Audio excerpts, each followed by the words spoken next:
गावकऱ्यांना चोर दिसतात, पोलिसांना का नाही? बोरगाव मंजू पोलीस स्टेशन परिसरात चोरांची दहशत. पोलीस स्टेशन बोरगाव मंजू अंतर्गत येत असलेल्या राष्ट्रीय राज्य महामार्गावरील कुरणखेड गावाच्या परिसरात अनेक चोरींच्या घटना घडत आहे. यामुळे गावकऱ्यांना चोर दिसत आहे, मात्र पोलिसांना का नाही असा प्रश्न उपस्थित झाला आहे. बोरगाव मंजू पोलीस स्टेशनच्या हाकेच्या अंतरावर असलेल्या परिसरात मध्यरात्री चोरी करणारी चोरट्यांची गँग सध्या परिसरात धुमाकूळ घालत असून परिसरात अनेक चोरींच्या घटना घडत आहेत.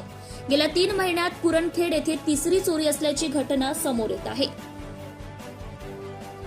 23 डिसेंबर 2024 रोजी कुरणखेड येथे मध्यरात्री चोरट्यांनी 3 ठिकाणी दरोडा टाकत चोरी केली होती. त्याचबरोबर याच परिसरात शेतकऱ्यांच्या शेतामधील बॅटरी चोरीचे प्रमाण सुद्धा उघडकीस आले होते. काही दिवसांअगोदरच 3 एप्रिलच्या मध्यरात्री चोरट्यांनी शेत रस्त्याच्या मार्गाने येत शेताचे कुंपण तोडून नागरिकांच्या घरात चोरी केली होती. त्याचबरोबर वाहनधारकांना अडवून सुद्धा रक्कम लंपास केली होती.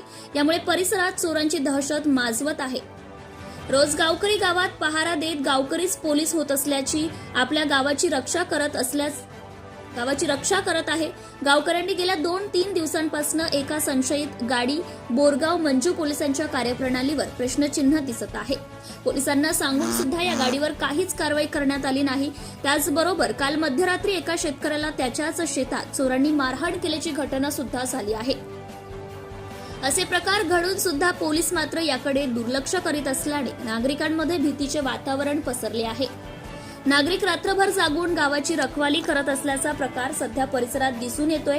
कुरणखेड, ढगा, कोठारी, कोळंबी, मिर्झापूर, दाळंबी, तानखेड, खडका, बिरशिंगपूर, पैलपाडा, दुधलम, वाळकी, जवळा, वनी, कौलखेड या गावातील नागरिक सध्या भयभीत आहेत. सत्यशोधक न्यूज चॅनलसाठी उपसंपादक छाया सनीसे, दाळंबी.